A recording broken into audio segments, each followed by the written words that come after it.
to another Masking Tape Treasures. First and foremost, I'd like you to like, subscribe, and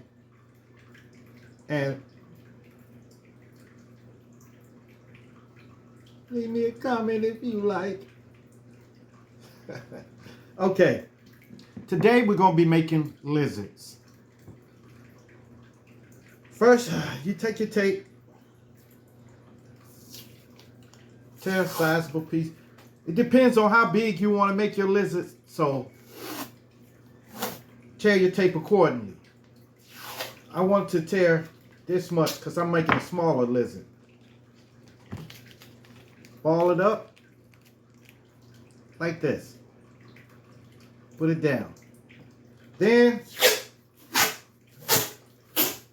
we're going to take a bigger piece for the body.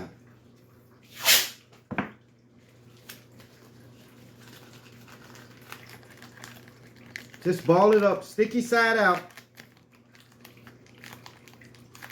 Turn and turn, turn, like this. We're going to put the head here.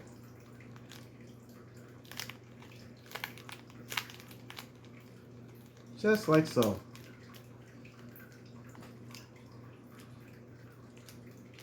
Like it should look like this. See?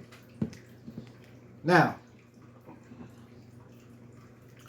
we're going to tear another piece.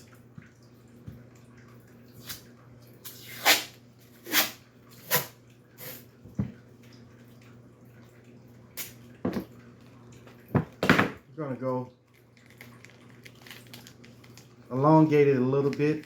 Sticky side out, remember. Sticky side out, like so. It's going to go right here.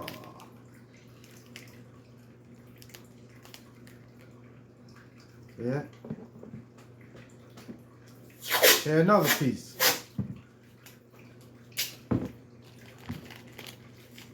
Elongate it. Sticky side out.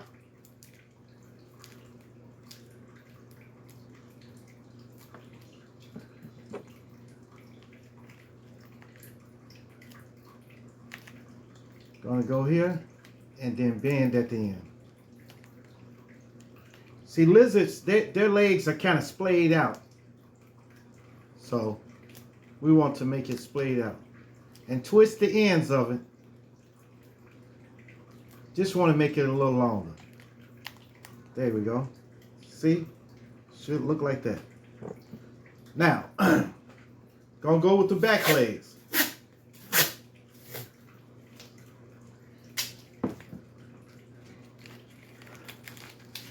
Sticky side out.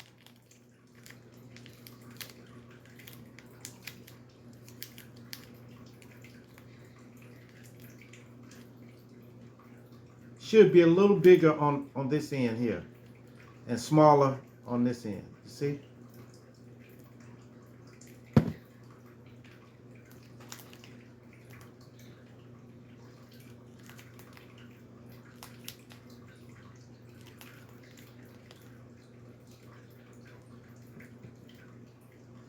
And we gotta get another one because you don't want to have a three-legged lizard. So we're going to go 4.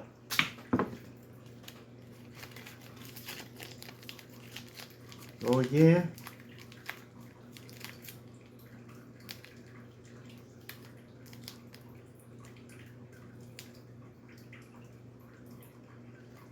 Stick this one here.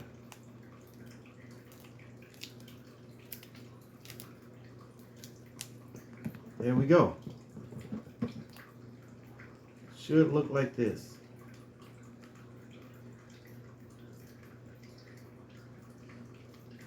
Now what else are we missing? The tail. Gonna go with the tail. Tear a piece this big. Gonna fold it and elongate. Twist, twist, twist, twist. Twist, twist, twist.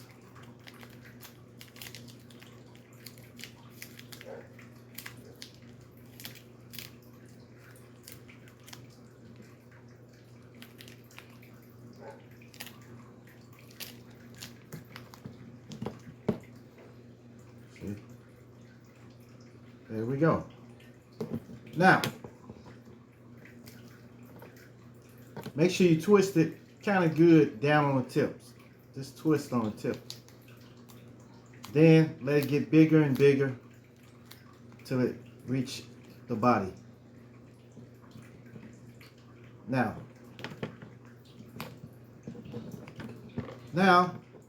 we've got our parts onto them. Now all we got to do is paint. But we can enhance them. We can put a little ridge on the back. I'm going to show you how to do the ridge on his back. See your tape? Sticky side out. Twist it. Just going to put a little ridge on his back. Twist, twist, twist, twist, twist, twist. Like this, like so.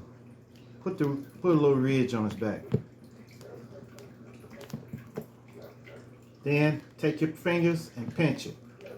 Just like you pinch your child when he's doing bad. When you don't want to spank him. Now you can stop there or you can go all the way down tail with the ridge. In this case, I'm going all the way down. Might as well. Go all the way down. Twist, twist, twist, twist, twist.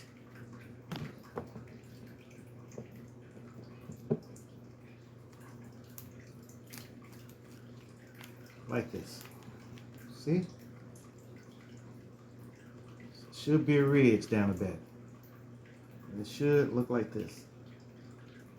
Okay. Now,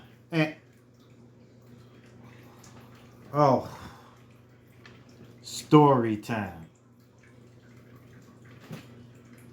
This story time is called For You Mama. For You Mama. This my mother passed away in 2011. 2011. And it was very hard time for me around that time. It was very, very hard. I may have put a facade up like I was happy to everyone else, but internally, inside of me, I was torn up. I really was. And I thought I wasn't going to get through it. I thought I wasn't. So, well, let's fast forward a little bit, like 2010 to 2011. I was doing a lot of runs. I was doing 5K runs. I was doing half marathons and marathons. So, and every time I would run, I tell my mother what time I was going to make, how many minutes it was going to take me, how many hours it was going to take me to run this. And I said, Mama, I'm going to run it this, and this, you know. So, and she would be waiting for me. And as soon as I would get over the finish line, the first thing I would do was take my phone out and call my mama. That's the relationship me and my mom had, man. We talked every day. We would talk on the phone and we'd be laughing and joking like all the time on the phone. So, in 2011, when she passed away, I had a run coming up. And I had told her before she died that a 5K. At that time, I was like 40, I want to say 44 or 43. I was telling her, I said, look, I'm older now. And I want to run like I did when I was 20 something. So we had a 5K run coming up, and it was called the Soul to Soul. The Soul to Soul. So I was trying to increase my time. So I was training. I would run every day. Training. Till I thought I had it. I had my time right like I wanted. Because I would run a 5K every day, you know. So then I said, okay, I'm ready. And then the last time I was in practice was running, I pulled the hamstring. I don't know if any one of you pulled a hamstring before, but it's terrible. It's terrible. So I had a couple of weeks to go. So I figured, no, I had about 7 days to go. So I figured, I said, oh man, I pulled a hamstring. And it was bad too. It was bad. Every time I would step up, I felt like pain was shooting down the back of my leg. All the way down the back of my leg. So I couldn't step out too far. And that's my fault, because I remember when I pulled it, when I ran a 5K practicing, and I was going real fast.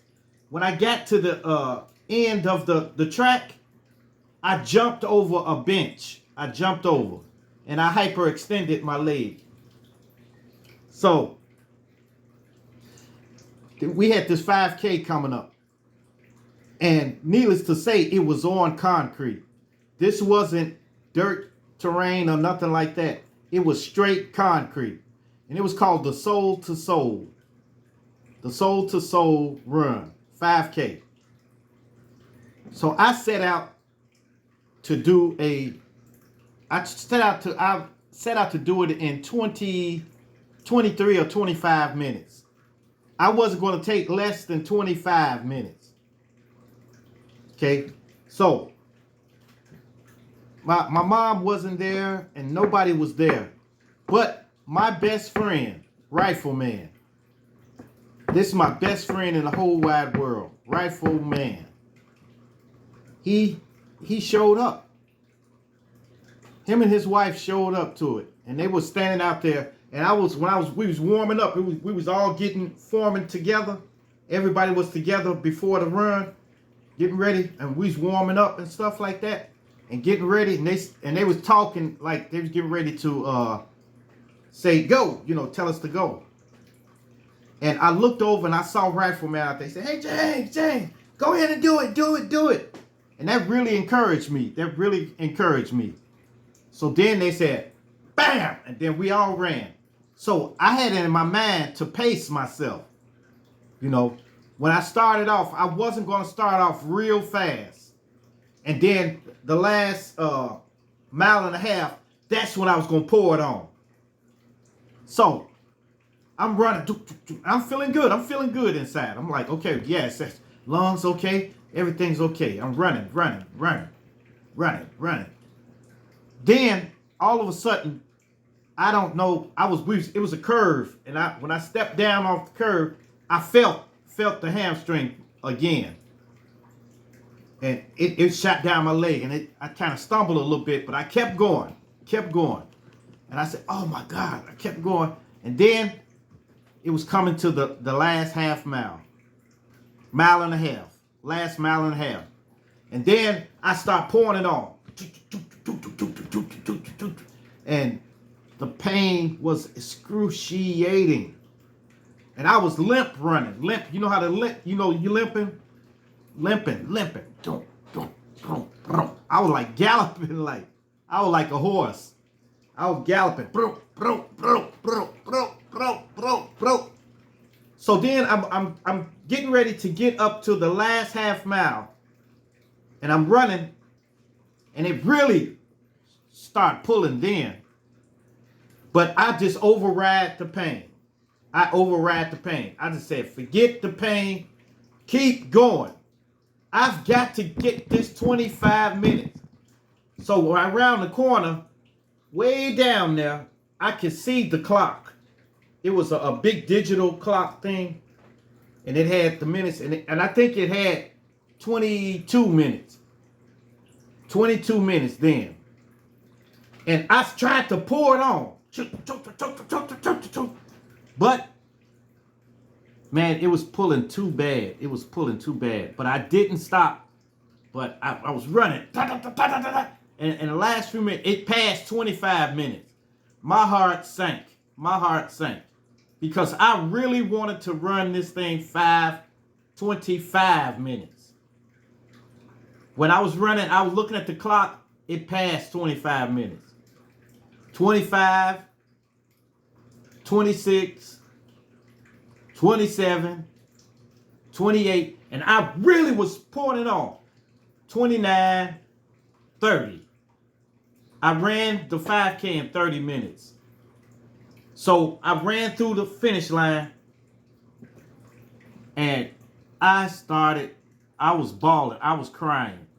I was really crying. And I kicked the garbage over. Boom! I was mad. I was so angry that I didn't accomplish what I set out to do. I didn't accomplish what I set out to do. I kicked the garbage and I was crying. I was crying, man. I was crying like it was no tomorrow. And then 2 people came to me. They came to me. They said, hey, what's wrong? What's wrong? What's wrong? I said, man, I didn't make it. I tried to do it in 20. They said, wait a minute, wait.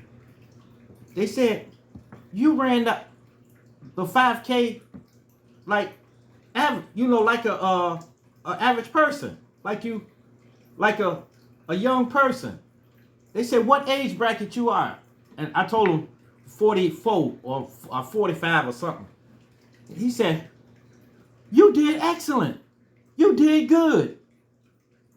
You did good. That's excellent. Don't. So I said, but I promised my mom that I was going to run 25. But I've got a pulled hamstring. They said, you did good having a pulled hamstring. So don't cry.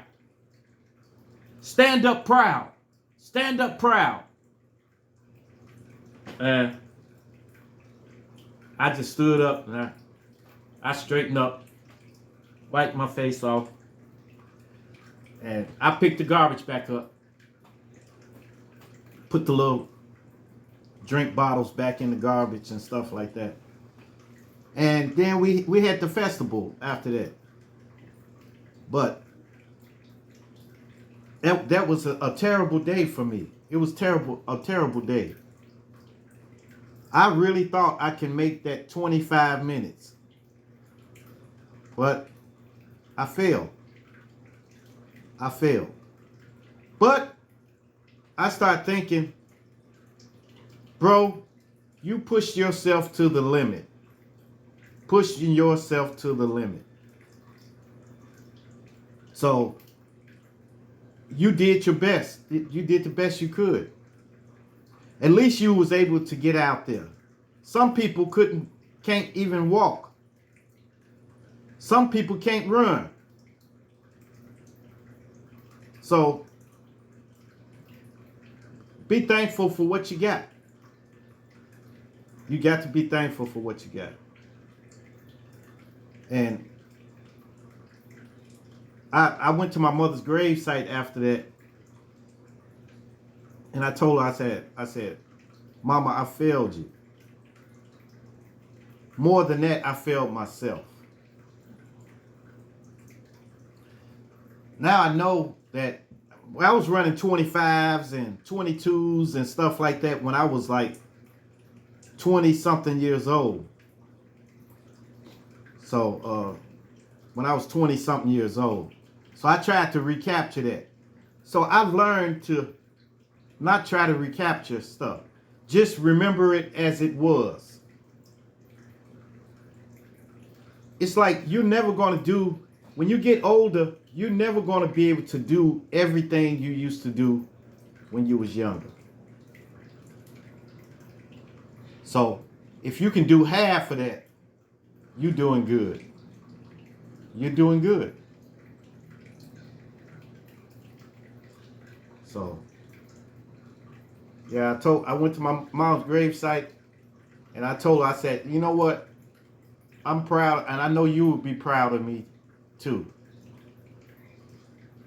You know, to have a pulled hamstring and then still run a 30 in 30 minutes, a 5K on concrete. So I told my mom, you know, I just said, it's a blessing that I was able to run. That I was able to run. You know, like I said in my last video, a couple of videos ago, not to take nothing for granted. You take it for granted that you can run, you can jog, you can walk fast and stuff like that. You know, around that time I was doing I was running so much.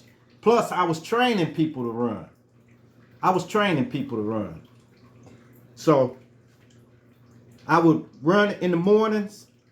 I would run with somebody who's real heavy or something like that. They want to shed some pounds or something, and I would run with them. It was people who stopped smoking, so I was running with them in the morning. Then I went to work. Then when I got off, then I ran for myself. You know, so I was running twice a day. But I've learned to I just stretch more when I run. So before I run, I'll extend my, you know, stretching and stuff like that to get myself limber, because you never know when it's going to happen. And you don't want a double hamstring pull. If you got a double, you can just forget it. Just chalk that one up as a loss. But I think it takes about maybe a month to fully heal. But I had 7 days. So I didn't run for 7 days. And then when the soul to soul run came, then I was able to run, but it pulled back again. Like after I got about a mile out. So, all right. Let's go. We're going to put the skin on now.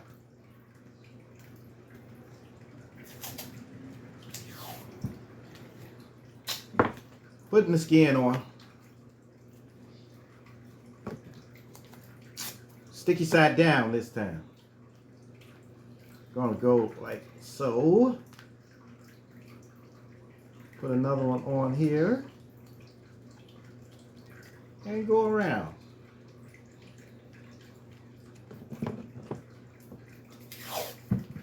Sticky side down. We're gonna go to the body first. Go to the body. Sticky side down.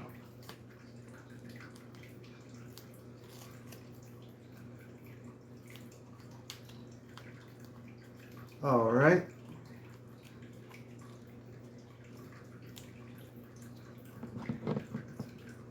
You know, I've been doing these videos for right at 3 weeks now, maybe 4 weeks. I got to check, but I still don't get my stats up to the way I want it to be. But it's slowly going up. It's slowly going up. The thing is, people are viewing my channel, but they're not hitting that like button. They're not hitting that bell.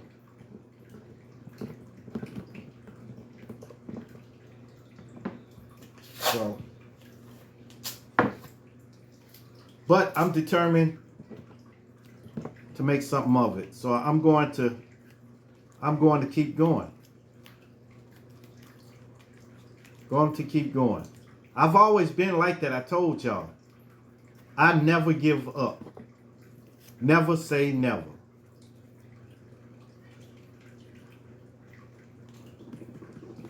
Never say never. So I'm just going to keep on going. Keep going regardless. And hopefully my channel will grow to something. Hopefully, I really want to be able to reach a lot of people. You know, like, I'm not worried about somebody copying my masking tape treasure because I've got everything the way it's supposed to be. Copyrights and everything. So they can go ahead if they want, but it's not going to work out too well.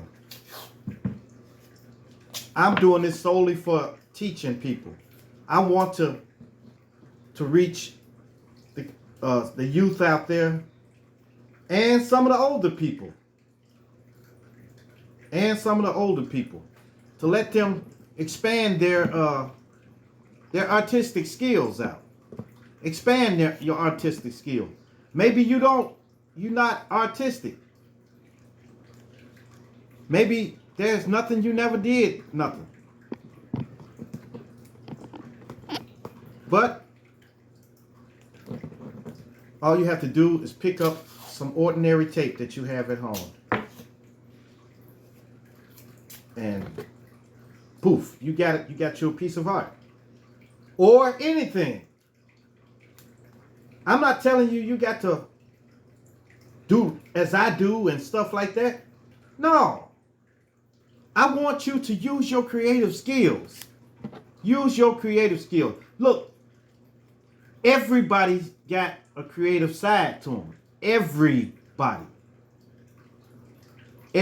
a creative side.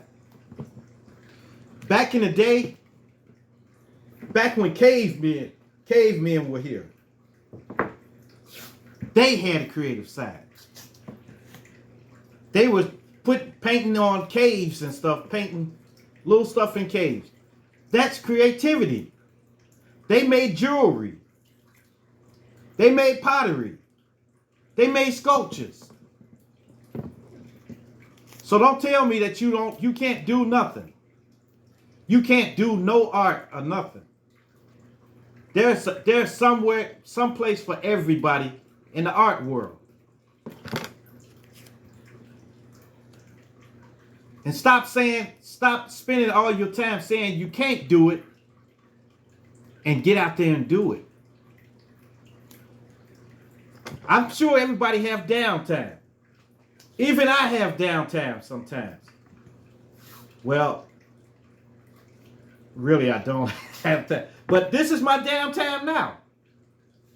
I'm utilizing it. This is my downtime. And I'm sitting here creating for you guys. And you can do it too.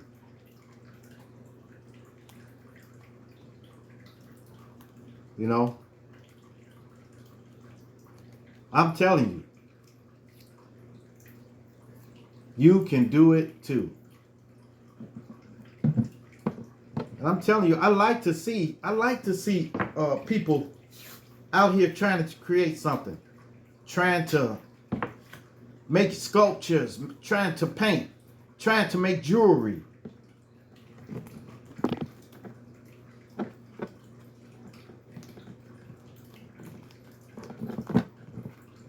You know? I'm telling you, I told you I seen a guy, a young cat, he does stuff with aluminum foil. There we go. See that? Yeah, he does stuff with aluminum foil. He molds stuff with aluminum foil. And it looks shiny. The sculptures looks shiny. There's a guy that does it with packing tape. Packing tape. When I first started the Masking Tape Treasures in 2013, I was when I started it, I made it a point to check online for anybody that does masking tape sculptures, who does their sculptures in masking tape. I couldn't find anyone. I couldn't find anyone that was molding with masking tape.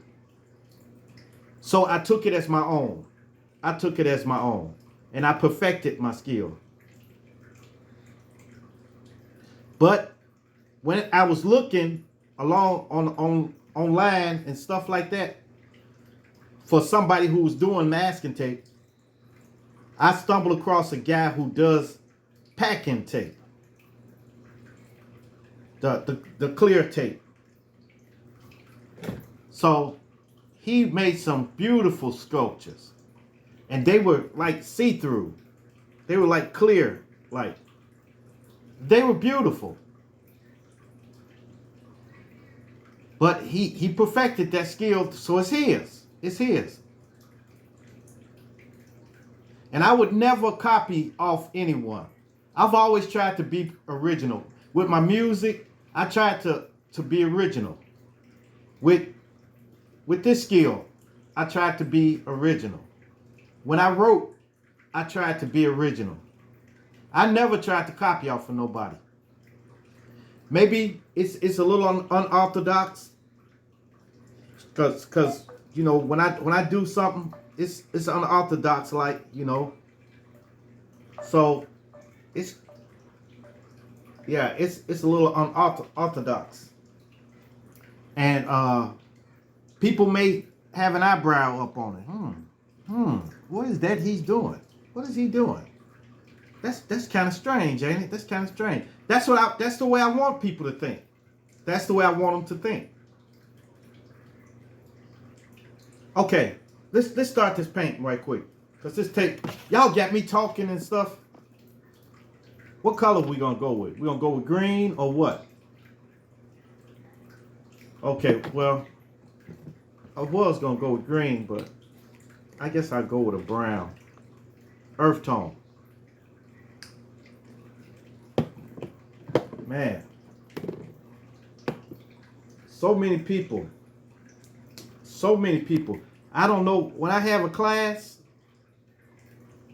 they would say, "Oh, I can't do it. I don't know. I'm not an artist." Yes, you are an artist. It took me a while to call myself an artist, because I felt as if I didn't do it enough.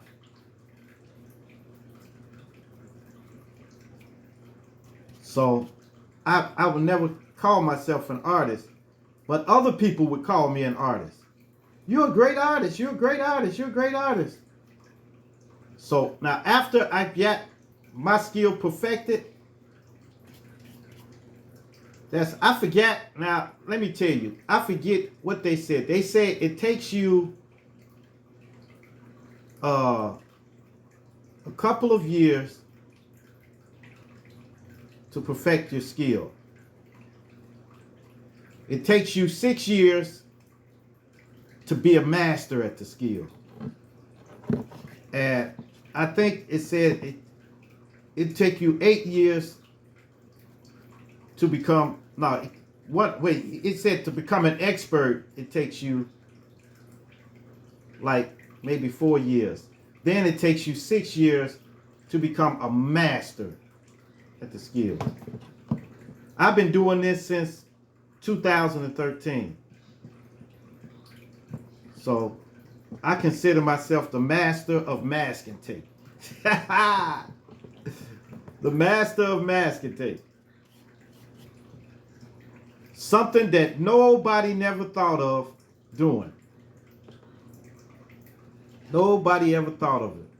People use masking tape. They say, "Hey, give me some masking tape." And then they would tape off a ceiling or something when they painting and stuff. They would just take some masking tape to stick something. Or they may do an art project and take masking tape and stick it on there so they can paint. So they can have a even line. But they never thought of being able to sculpt some masking tape.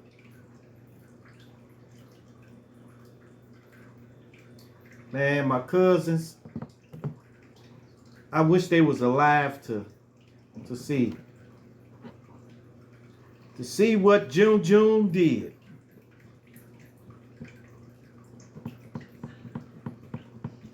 I'm sure my cousins will be proud, you know. They were something like my heroes, you know, because they had some art skills on them. Really had some art skills. We're gonna put a little green on the top of here. Just gonna go like so. Putting this on the ridge. A little green. Just go down the ridge. And we're gonna put little dots on them. Just little dots.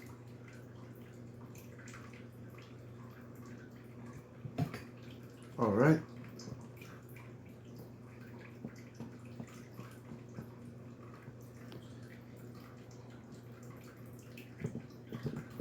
You know, I like talking to y'all.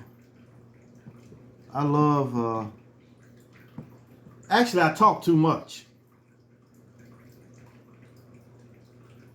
You know, well, that's what they say at the job. You talk too much. I've always got a story to tell or something like that.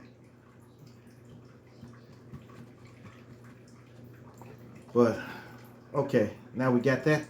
Now we just gonna want to get a little bit black, negro.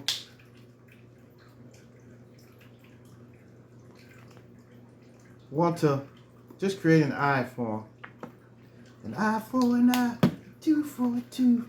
Vote for me and I'll set you free. Okay, here we go. Now we want to put an eye on there.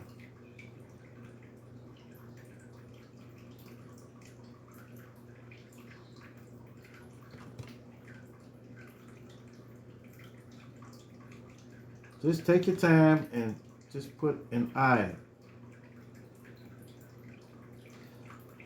Sometimes it won't take. There you go. There you go. See that? Okay. Now, up under the bottom, we're going to paint that a different color. Soft white underbelly. I think I told y'all about the underbelly. Why they got it like that.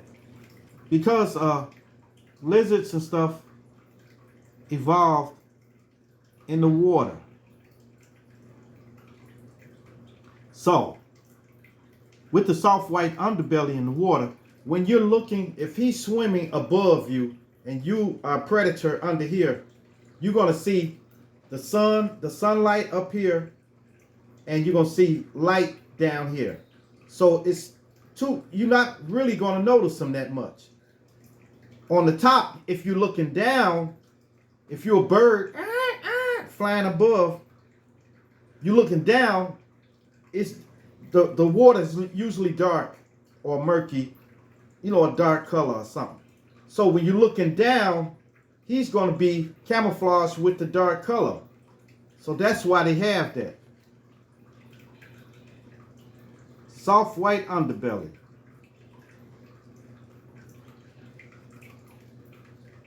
Usually they can, if a animal or predator can bite you under the belly, that's it for you. That's it. It's a done deal. Because outside of turtles, no animal has a hard underbelly. Their backs and stuff is hard and stuff, but they underbelly soft. All right, there you go. There you go. That's our lizards. All right. That's it for Mask and Tape Treasures.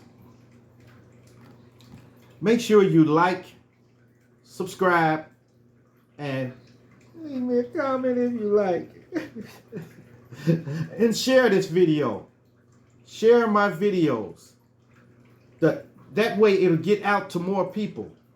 Because I really want this channel to grow. And I either can do it with you or I'll do it without you. Because I'm going to keep going. I'm going to keep going. Okay? So, help me out by liking, subscribing, sharing. And hit that bell notification. Hit that little bell. Bing, ding, ding. Hit the little bell. There should be a bell on the right-hand side, down at the bottom. So hit that bell notification so you'll know when a video comes up, a new video comes up. I usually do a video every day. Every day. But sometimes I may miss, you know. But I'm going to say something. I'm going to get on here and say something. If I get to miss, if I'm at work or something, I'll just say, hey, you know, and I may give you a story. All right now. Y'all stay blessed and keep watching my videos. Bye.